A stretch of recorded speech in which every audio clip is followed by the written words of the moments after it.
తీసుకుంటూ రెండు చేతులను నిదానంగా పైకి ఎత్తాలి.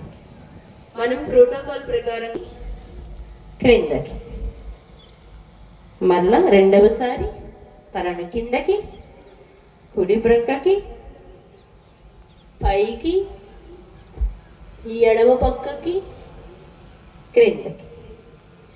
మళ్ళా నిదానంగా అదే విధంగా చేయండి. తల తిరుగుడు వాళ్ళకి ఇబ్బందిగా అనిపిస్తే వాళ్ళు హాఫ్ సర్కిల్ మాత్రమే మీ అరచేతులు ఒకదానికోటి అభిముఖంగా పెట్టేసుకోవచ్చు. మీకు భుజాలు నొప్పిగా అనిపిస్తే అప్పుడు పెడుతూ క్రిందికి. చాలా చక్కగా చేశారండి. ఇప్పుడు చక్కగా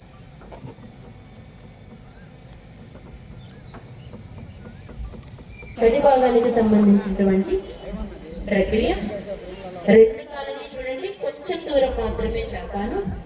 మీకు కనుక నడుము విపరీతమైన నొప్పి, గాలి తీసుకుంటూ మధ్యస్థ స్థితి. ఇప్పుడు గాలిని వదిలిపెడుతూ ఎడమ. చిన్నపిల్లలు మాత్రం చేతుల కింద ఆంచే ప్రయత్నం చేయండి.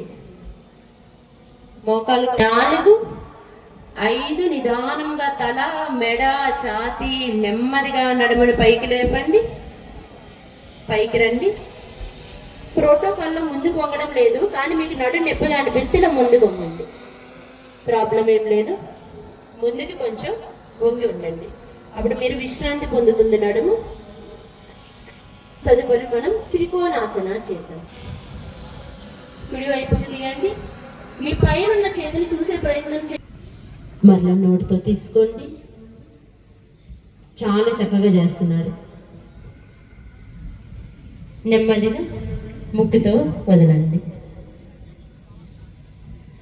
నోటితో తీసుకోండి. దానితో చెవి లోపలికి పెట్టొద్దు. చెవి పైన ఉన్నటువంటి ఏ డ్రమ్ని క్లోజ్ చేయాలి. ముక్కుని జస్ట్ పైన పెట్టండి. ముక్కుని ఒత్తేయొద్దు, జస్ట్ పైన పెట్టాలి. ముక్కుని మోయవద్దు. ఇప్పుడు ముక్కు ద్వారా గాలి తీసుకోండి. తీసుకొని నన్ను చూడండి ఒకసారి. 5, 6 విశ్రాంతి. నడుము చక్కగా కాళ్ళని దగ్గరికి తెచ్చేసుకుని నిదానంగా విశ్రాంతి పొందండి. మనం చాలా విశ్రాంతి. 2-3 దీర్ఘ శ్వాసాలు తీసుకోండి. అటువైపున కాలేజ్ స్టూడెంట్ అర్థం కాకపోతే దానిని ఫోర్స్గా గోడకు కొట్టిన బంతి మాదిరిగా విసురుతాం.